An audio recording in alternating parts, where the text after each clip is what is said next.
Hello and welcome back to the monthly mailbag of August 2020. I didn't do one for July because I guess I didn't feel like it.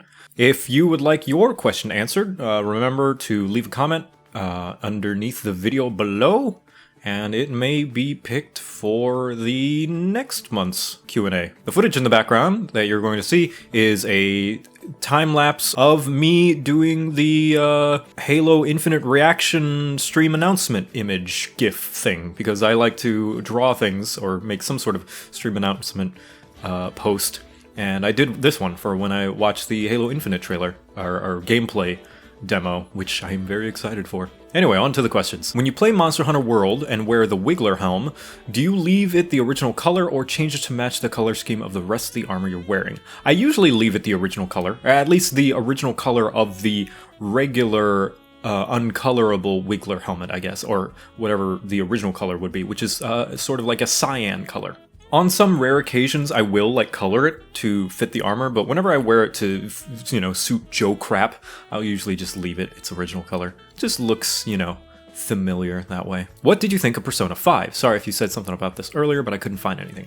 I enjoyed Persona 5. I think I reached, the third or fourth dungeon, and I just kind of petered out. I don't know why I stopped playing it. No reason. But it's a very nice, well-written game with very nice, well-written characters. There's a few minor pitfalls here and there, but, I think it's a solidly written game. I mean, more than solid. I think the character motivations and characterization is great.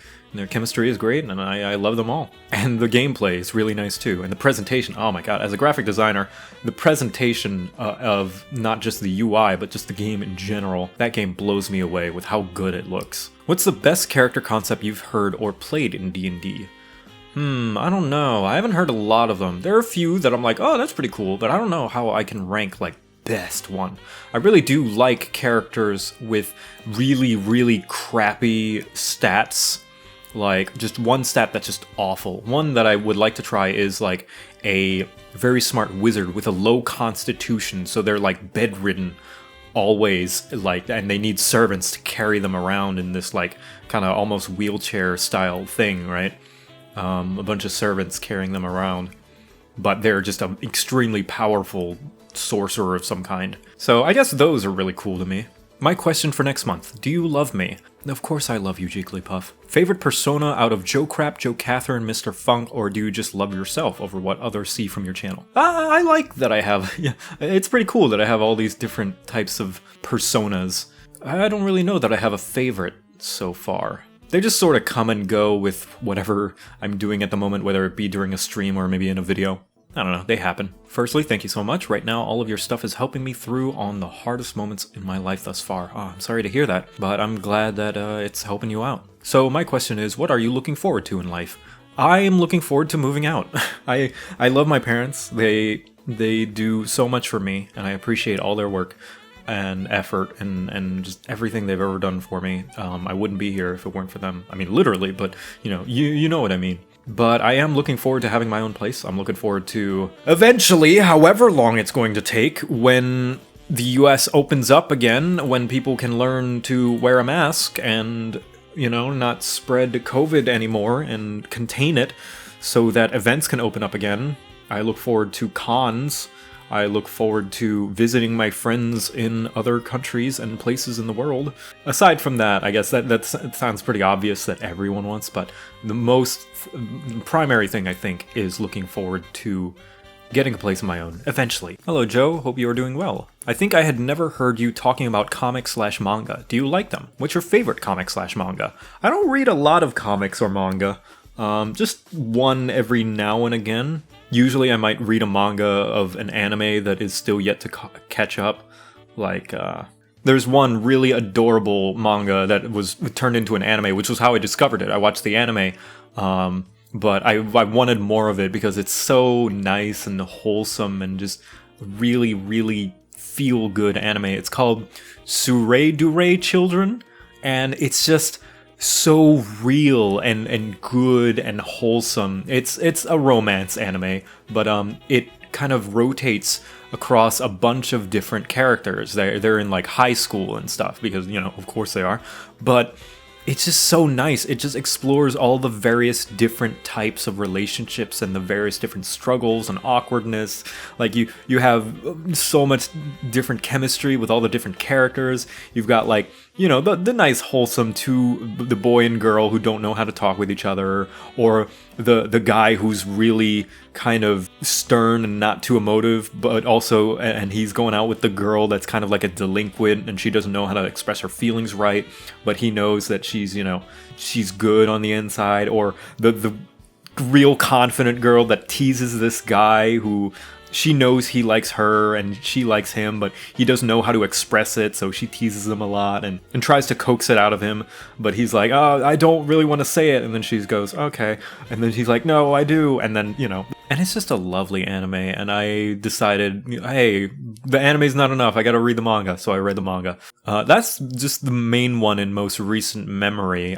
Like I said, I don't read a lot of manga, and the ones that I did, I don't quite remember which ones I did. And the same thing goes for comics. I rarely read comics, even less than manga, I think. I'll read like a few panels that I found online or something, like out of context, because it's like a really well done panel or something. I've never actually read an entire comic issue, I don't think.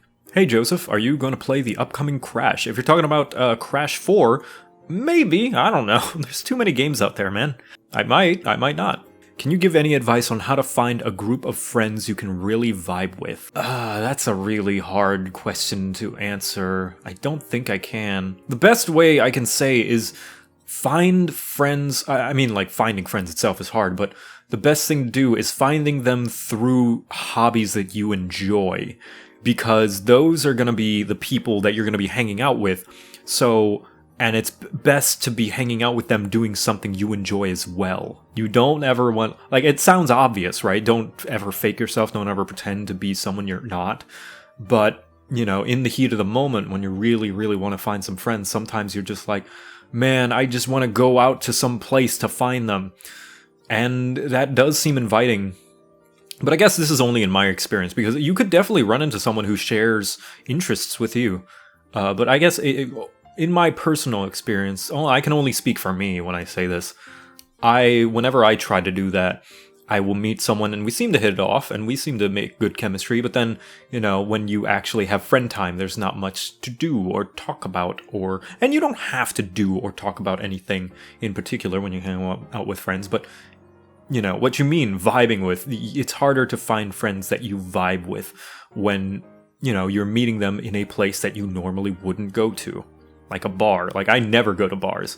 If I met someone at a bar, I think they would have a personality that doesn't really vibe with mine. So I meet people by playing D&D, by going to cons, by playing video games, by going online, because those are the hobbies that I enjoy, and usually people who do those hobbies as well are going to have a personality that vibes with mine. Are we going to get a JoCat X JoCrap dating sim ever? Maybe. Who knows? There are bigger projects that I would like to do, including game design, or game development of some kind.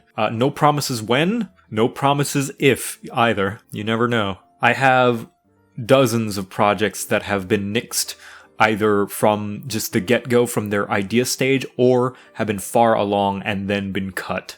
I can't make any promises because I don't know if they're ever actually going to come true. Is there any kind of martial arts or sport in general that you would like to do but never got into for whatever reason? Does snowboarding count as a sport? Because snowboarding, it just seems really fun.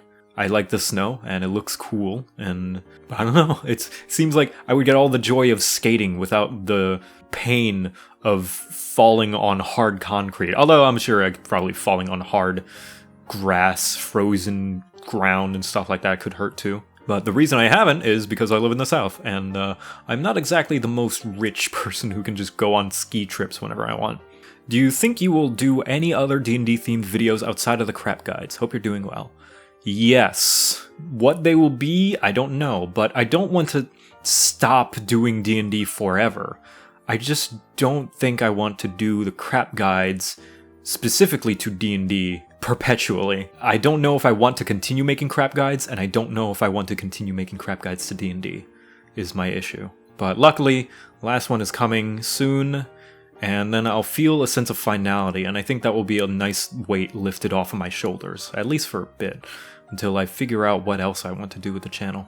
When you made the assume weapon joke in the Switch Axe video and posted an apology in the comments, which actually made me subscribe to you, funny enough, I noticed a lot of the comments were along the lines of "don't apologize to snowflakes" and other such remarks. Remarks I've gotten used to seeing and hearing as I play a lot of games. How do you feel about the state of the gaming community, both tabletop and video games? If you're talking about as a whole, I don't think there is an entirely whole video game or gaming community, rather. But I guess it's more just society in general, and I think society in general could learn to be more compassionate and be more empathetic. And I think that applies to tabletop and video games as well. It costs you nothing to have a little bit of courtesy towards people and, you know, be nice and take into account that some things might really, really hurt some people, whether you intend to or not, whether you intended to hurt them or not. Intentions only go so far. And, you know, regarding that joke, I use the biggest air quotes there because I don't think it's a very clever joke. Yes, I do think you should be able to joke about anything. In fact, later on in that video, I make a trans joke. I say, instead of having to go through years of therapy and hormones, you can transition smoothly. You know, like that's a joke about how much struggle trans people have to go through and how easy it is for the Switch Axe to transition. That is a trans joke. I am joking about trans people. I just think the "did you assume my gender" joke is not a good joke, and it's insensitive too. You know, it is a trans joke and it is a gender joke, but I think it's an insensitive one, and I think it is one that can genuinely portray a harmful message, which is the difference between joking about a touchy subject matter in a good way and a bad way. Yes, you can joke about anything, but when you joke about a certain subject, you have to make sure the punchline or the message of the joke does not convey a genuinely harmful message. In fact, I got another one for you. I stole this one off of Tumblr. Why do computers not have male siblings? Because they only have transistors. Does your love of sandwiches also extend into subs? Subs are just another type of sandwich, and I like them. I like the bread. I like the crunchy bread. I like when French bread is toasted to a nice, perfect crisp with soft insides. Do you feel like one video in particular grew your viewer base exponentially, or was it just about sticking with it as the subscribers slowly grew? I think the latter. I think the more I started making of the kinds of videos people liked, the more people subscribed. Because that's why people subscribe, right? Is when they see a type of video, they're like, I like this. I want to be notified when more of it is made. So I think it was definitely the crap guides for sure. It was not my other videos, although my other videos get a decent amount of views kind of trickled in as a result, which I very much appreciate and is always great, and I am thankful for always. But it's definitely the crap guides that drew people in, because, you know, people see it and they're like, this is great, and they'll see another one and they're like, this is great, oh, that's all there is, I'll subscribe so I'll know whenever the next one comes. Have you ever been a player in a campaign and felt uncomfortable from the DM's style or a character's actions? Luckily, no. Not yet. I just, by happenstance and by chance and just by the rule of probability, I may one day, very likely, but I'm counting my stars. I'm lucky I have not encountered that yet. I've had a few instances of players or DM and player butting heads and just playstyles not lining up, or just people not meshing well in the group in general. Not even in a hostile way, just like the game that the DM was running was not the kind of game the player wanted to play, or vice versa, the player's character was not the kind of character the DM wanted to run, or run a game for, rather. But nothing that made me go yikes yet. Do you plan to continue your Nuzlocke series? I love those. Well, you might be happy to hear soon after this video's uploaded. Maybe check back in a couple of days on the main channel. Or if you're from the future and you're watching this, and maybe it's already up there. In your opinion, what's the most underrated weapon in D&D? I don't know. I think all the weapons are balanced pretty nicely. They all work fairly and well enough. I don't really have a lot of experience with D&D weapons. They're all kind of fairly similar in their function, aside from just the size of, damage die they get. I don't know. I think they're all pretty balanced. Which one of your YouTube subscriptions do you think would be the most surprising to your audience? Time to look at my subscriptions. I'm looking over them, and I don't think any of these would really surprise anyone. Like, they just seem like natural things that people who have my sorts of hobbies would watch. I don't know, maybe Legal Eagle? I watched some of his videos after I saw, he did analysis of the legality of certain things in movies and court hearings and things like that in popular media. Internet Historian? Then again, he's so big that everyone's seen Internet Historian, so maybe that's not very surprising either. Terrible writing advice? I don't know. Pretty much all of my subs are something that you would think is probably by the books for someone like me. What's your favorite anime?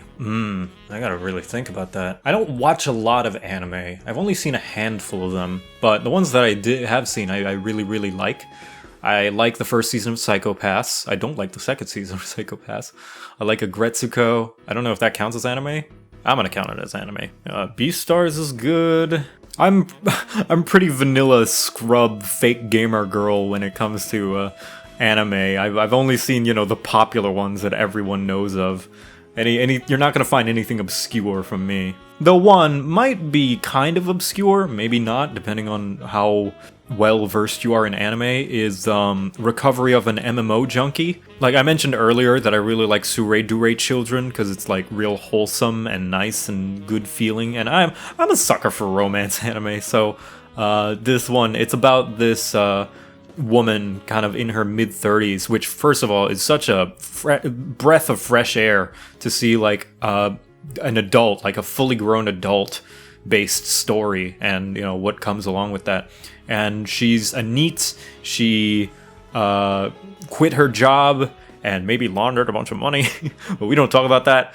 And is just decided to spend the rest of her days just relaxed playing an MMO.